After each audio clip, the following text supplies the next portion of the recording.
Welcome back to the Beat the Odds Horse Racing Show.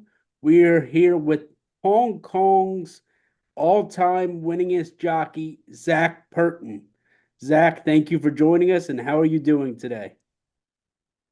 I'm good. We've had barrow trials this morning, so it's been a busy morning, but settled into the office to get a few things done.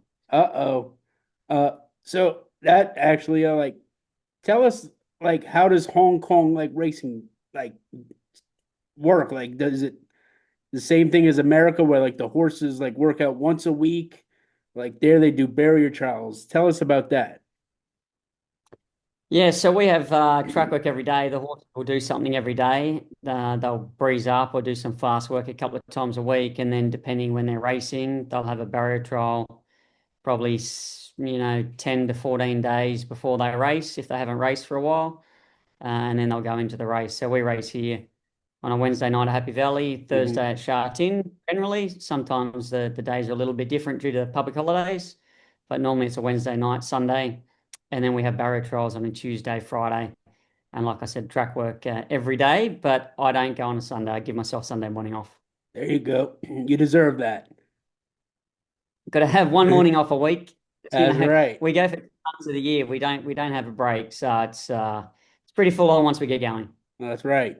So, when did you know you wanted to be a jockey? Do you come from a racing family?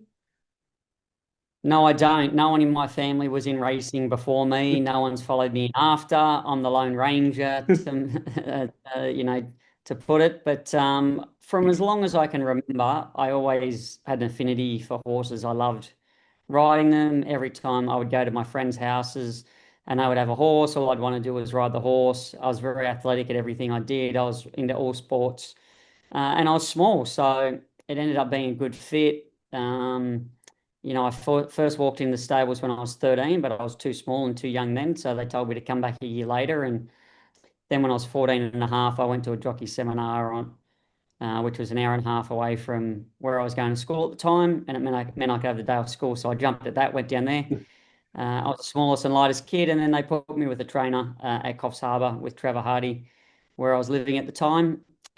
So I started going into the stables before school and after school and on weekends and school holidays from 14 and a half. And then I had to wait a little bit actually to get bigger. I was when I was younger, I was only 27 kilos when I was 14 when I first sort of walked into the stables, which is tiny when you think about that now. So I was too small physically to hold the racehorses. So I had to go to the gym, build myself up, Mhm. and I started riding races when I was about 17. And do you remember your first win? Tell me your story about that first win and how'd that feel? Yeah, no, it felt great. So I was at a place called Armidale, which I think is about a 4 hour drive from Coffs Harbour. You have to go up the hill across the range at Dorrigo to Armidale. It was in May of 2000. It was freezing cold. Armidale in winter, the water pipes are frozen until after lunchtime, and I just remember how cold I was. And the truck ride up there. But yeah, he was on a grey horse called Magic Zap, ZAP. And yeah, won by about a length. And then I went back a couple of weeks later, and he was also my second winner. So Oh, he there kicked you me off, go. got me going. There you go. So, what brought on the move to Hong Kong? My idol when I was growing up as a jockey was Corey Brown. I always watched him when he rode in Sydney, and then Mhm. he come to Hong Kong for a stint. So then I started watching the races here in Hong Kong, watching him to see how he would go, and then that piqued my interest with the racing here in Hong Kong. But at that time, I was still obviously establishing myself in Australia, cutting my teeth, sort of trying to climb the ranks there. And I started, in the Northern Rivers of New South Wales. I rode all the way up and down the northeast coast and southeast Queensland. I won the premiership in Brisbane as an apprentice. Yep. Spent a bit of time in Melbourne, but it was too cold, so I went back to the Gold Coast and continued to ride in Brisbane before I went to Sydney. And I was in Sydney for a couple of years, and then the opportunity presented to come to Hong Kong. So I took that in 2007, thinking I would only come here for 6 months. So I would try and improve myself as a rider against the best riders in the world in the toughest jurisdiction. And then at the end of those 6 months, I thought I was going to go back home to Australia and here I am, 18 plus years later. Yeah, and getting ready to ride in a $20 million race. I mean, Yeah, go back home with a yeah, live chance that's I mean in the biggest prize money race on turf in the world. So that it's come full circle and it's pretty exciting. that's right. And like, how are you preparing for that differently? I mean, like from just a normal uh track day, you studying the horses, ride, watching replays. How are you preparing differently for a race like that? Yeah, I'm not doing anything different for that Mm-hmm. race. I think the horses we're well aware of what horses are in the race, right? Mm-hmm. So without even going through the replays, which I will still do, but without even going through them, I already have a pretty good understanding of all the runners in the race. Mm-hmm. The barrier draw is tonight, so that'll be important. And then once the barrier draws out, we can start to formulate a race plan, Correct. and keep an eye on the weather, see how the track is playing on the day. But he's pretty straightforward. He's got speed. He's going to race handy. He's either going to lead outside leader or be behind the leaders, depending on how fast they go and depending on what the runners around me want to do. There are another couple of fast horses in the race that might want to take it up, but if they don't, I'm always happy to do that on him. But yeah, we'll see what the track bias is like on the day, and then wait until we need to sort of finalize what we're going to do. And post position or barrier draws. That I think Australia is a little bit different than the United States. They just pick the horse, whatever stall three, and that's where you are. But doesn't it go by rating or weight or something, or is it different for the No, Everest? it's yeah, no, it's meant to be done. Generally, it's done by a computer system and then Okay. randomly selected. Okay. But for some of the bigger races and races like a Melbourne Cup, they'll go up one by one on the stage and pick like a little Hmm. motive of the Melbourne Cup outfit or something like that, and then they reveal the number underneath. So the connections get to do that. With the Everest, I'm not quite sure. I think it is done some type of way by the owners selecting a position. I can't quite remember how they do Okay. it, but I don't think it's randomly done by a computer. I think there's some human input in it. Okay. Maybe I got that from a different jurisdiction then. What is the worst thing about being a jockey? I know there's got to be one thing. The dehydration and hunger. Uh, It's very hard to stay as disciplined as we are, and when you've got to cut weight, it's extremely hard. Obviously, you got to minimize the food that you're eating, but then the dehydration is quite hard. And we're in a very unique position.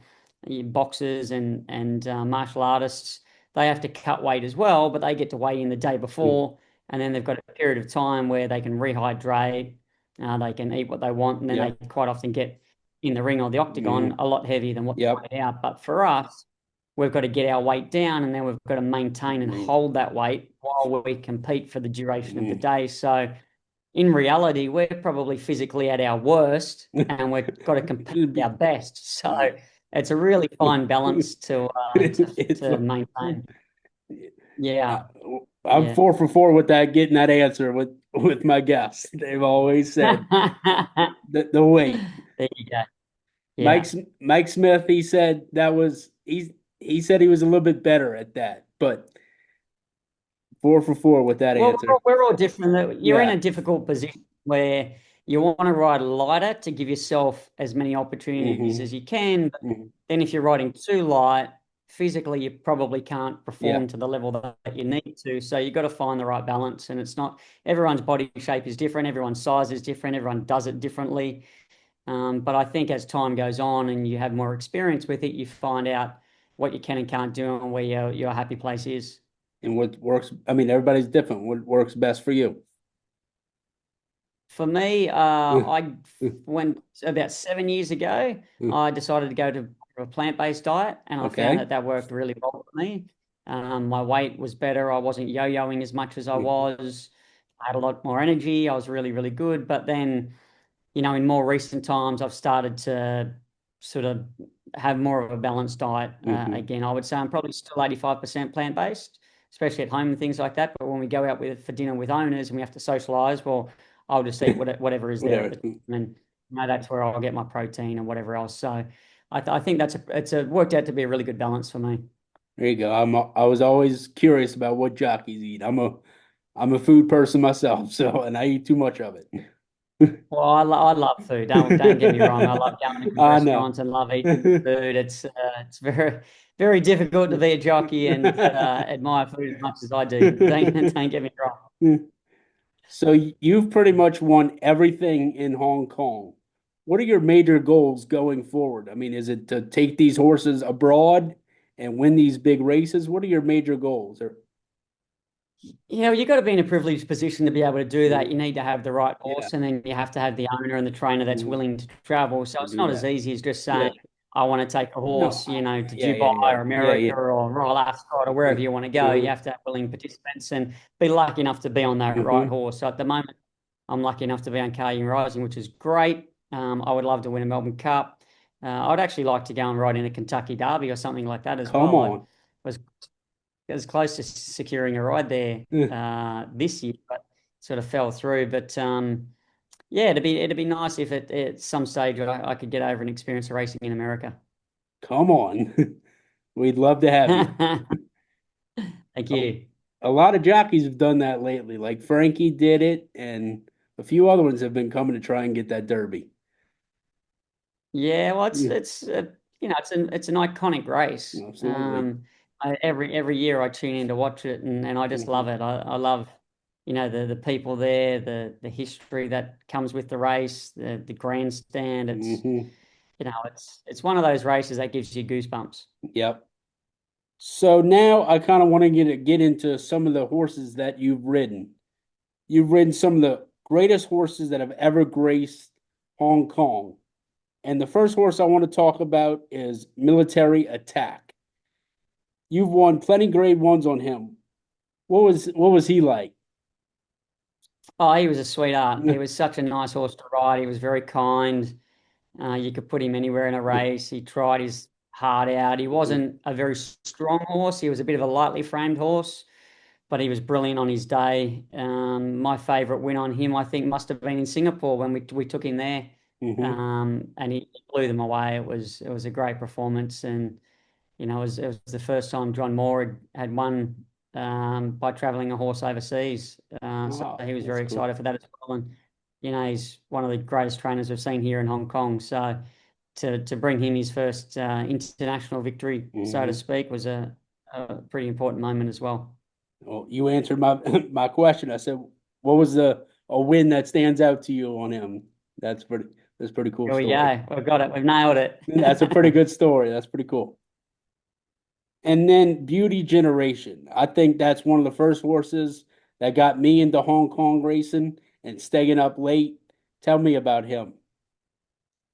Well, he was a little bit of a fiery fella at track work in the morning. He got rid of the work rider a few times. He Oh could no. shy and move around, not the easiest to deal with, and he was very aggressive in his box. You didn't want to go in with Mm, him, but every time I got on him, he was a gem to ride. He was great to ride in a race. He was great to ride on race day. Just go around, do his job. He was good out the gates. He had a really high cruising speed. He was like riding a Rolls Royce. His action was beautiful, and he would cruise along at such a speed, but he felt comfortable doing it. And then he would just continue to accelerate and let down, and running the sectionals he was running, and then being able to find off it. The horses behind him just found it really hard to keep up with mm. him, and then even harder to run down. That takes a serious horse to contain that high cruising speed all the way around and then kick for home.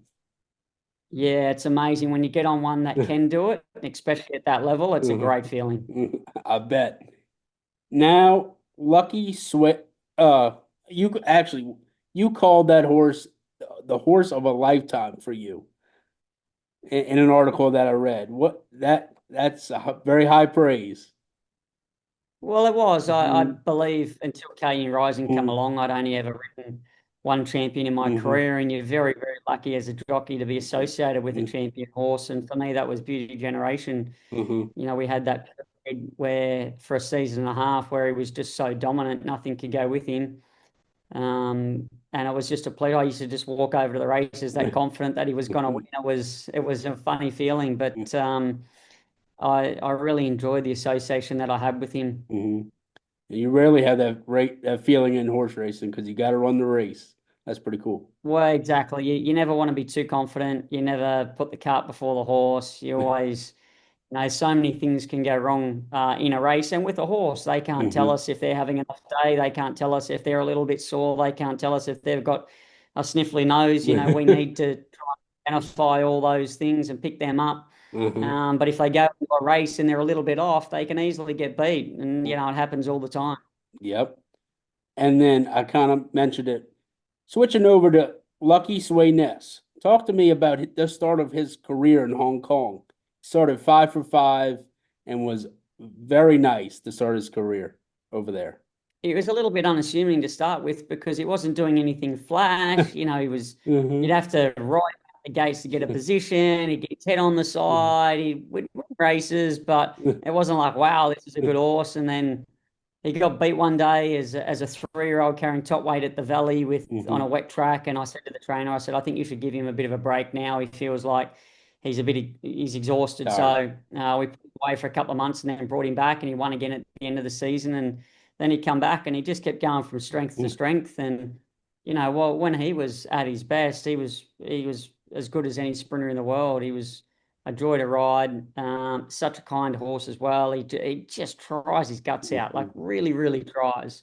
He never once lets you down, but he didn't have the natural gait speed that a lot of great sprinters do. Sprinters hat. He finds it really hard to get into his Mhm. stride in the first 100, 200 meters of a race, which can sometimes be to his detriment because he'll Mhm. get beat for speed, Yep. find himself in an awkward spot. Um, but he's won a lot of races. He's done very well. Hmm. And then finally, Ying Rising. When he was imported to Hong Kong, when did you know that he was going to be special? I mean, nobody knows that he's going to be this type of horse, but when did you know he's going to be very good? I thought he had some talent right from the start, but I ride horses every week Yeah, that feel like yeah. they've got some talent. They let you down, so I never get too excited. Yeah. I always try and let the horses Mhm. go through their grades and continue to raise the bar and see how they go as the competition gets stronger. But the stronger the competition got, the better he seemed to get. He seemed to handle it better. He was Mhm. getting more street smart. He was standing in the gates better. He was walking behind the gates better. He was walking in the parade ring better. He just started, every time I got on him, he just seemed to develop that little bit more physically and mentally. Mhm. And he was handling himself so much better. And his performances were reflective of that. Mhm. But it probably wasn't until the beginning of last season, when he broke the track record in November, that I was like, oh, okay, he's a pretty good horse now. Mhm. Uh, Up until then, just prior to that, I Mhm. thought, we're getting a horse that can probably be at Mhm. that Group One level. Mhm. But then when he did what he did last November, that's when I went, okay, he's a Group One horse. It's a little, might be a little bit better than just a Group One horse. And then, wait, what has been your favorite win on him so far? Um, they're also special. I would say when he broke the track record That one. That one. and they had the tracking cam that day, and Mhm. I blew the kiss to the camera. They call it the kiss cam. It's not just an iconic moment because Uh-huh. I normally salute or do things like that, but to do it Mhm. at that moment to break the track record, it's photo on an iconic moment that continues to go around. So I think that sums it up pretty well. It was good to get the first international win out of the way in December. And then, he was pretty dominant again in April at the champions meeting. Mhm. So, he's had a really good season. But his biggest test is probably ahead of him this weekend. Yep. Yeah. So Twitter has been going crazy over the trial. What did you think about it? I thought it looked pretty good. I mean, I'm 13 hours away from the horse, but Well, he does seem to break the internet. He can create a headline. There's a lot of interest around him, and especially now that he's gone to Australia, he's on all the news channels. He's in all the racing scribes. He's getting a fair bit of airplay down there. To be honest, I thought his trial was a little bit below par for what I think he can do. He wasn't at his best that day. The ground was a little bit soft. He hadn't done anything for just over a month. competitively. He'd traveled down there, so he'd been in quarantine. He'd been on his own when he was working. It was like he was on a vacation, and he forgot that it was a racehorse, and he didn't quite switch on in the trial. He was, floating around, having a look at where he was going and feeling his way on the ground. But that's certainly not him at his best. That's probably him, you know, possibly at his worst, and we know that he's improved since then. He needs to have improved because that performance is not going to win an Everest. But he's had another good gallop since. He looks terrific. And now it's just a matter of how he's going to handle himself when he gets to the racetrack on race day, because he was a bit of a mess before that trial. He sweated up a lot. He got agitated, and there were a few people there, but there weren't 50,000 people there. Yeah. So when 50,000 people get there and he turns up, if he can't handle himself, he's gonna melt. So I'm hoping now that he's had the experience there, he's going to be more comfortable. And if he can go to the race in the same frame of mind and the same shape as what he is here in Hong Kong, then we can run a good race. All right. So when do you travel over there? So I've got to get Happy Valley out of the way Wednesday Wednesday. night. I'll go Thursday night, get into Sydney Friday morning, which is my normal schedule. I normally go down on the Thursday night, get in Friday, ride Saturday, and then I'll fly back Saturday night to ride Sha Tin Sunday. It's the life of a jockey, baby. They don't stop. They certainly don't. I'm not like a trainer. The horses run without me. I have to be on their back. So I need to be back. Wow, that's incredible. So our last three questions are kind of fun ones. What horse that you didn't ride in Hong Kong that you or abroad, it could be America, wherever, that you would have wished you could have got on that horse's back? Oh, the one in Hong Kong that stands out would be Golden 60. What he did throughout his career was incredible. Incredible. I'd never seen a horse run the sextals that he would run over the distances that he ran for as long as he did. He was a real gem. He just tried his guts out. I love how he'd pin his ears right back and get his teeth out, and he just had that will to win. It was incredible to watch. Further abroad, a horse like Frankel would have been great to ride, see the stars. Winks would have been great to ride in Australia. And then over your way, Flightline looked pretty good to me. He was unbelievable. I mean, those performances he put in the classic was unbelievable. Yeah. And we're as racing enthusiasts, I think we all appreciate and love a horse that's out of the ordinary, and he certainly looked like that. He definitely was, and now he's getting thrown all the best mares in the world now, or in America, I should say. He deserves it. Yeah. So if you weren't a jockey, what do you see yourself being? It's a difficult question. I don't know, because I've thought of retiring a few times as well, and I've thought, what am I going to do? So it's something I have thought about it, and I don't really know. Yeah, it's a difficult question. I don't know. All I've done is played sport and ride horses all my life, so I don't know if I'm qualified to do anything else. Just retire and play golf. I see you're a big golf guy. Yeah. It's a game that I love and hate, like everyone that plays golf. Everybody. Yep, I'm a big golf guy myself, and I feel the same way.